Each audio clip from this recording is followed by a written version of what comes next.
আমি আর আমার মেয়ে একদমই বন্ধুর মতো আমরা।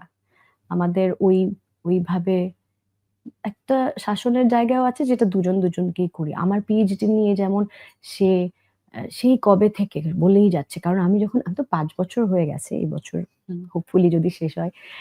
৫ বছর হয়ে গেছে আমার। তো ৫ বছর আর ও তখন ছোট ছিল আমি যখন শুরু করেছি পিএইচডি।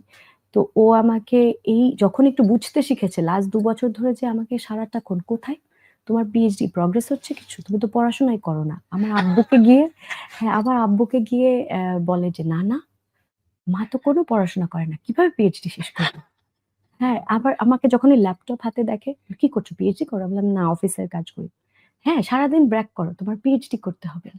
তো হ্যাঁ, ওই শাসনটা এখন দুইজনই দুজনকে করি। আ তার মানে মিথিলা এখন সন্তানের চরিত্রে আছে আর আয়রা মায়ের ভূমিকায় চলে গেছে। হ্যাঁ, ব্যাপারটা তো হ্যাঁ। না দেখছি আমি এরকম ওকে হয়ে গেছে। বলেছি যে, "আমি শুধু পিএইচডিটা শেষ করে নিই। এরপর নেক্সট 5 ইয়ার্স দেখ আমি তোকে কি করি।"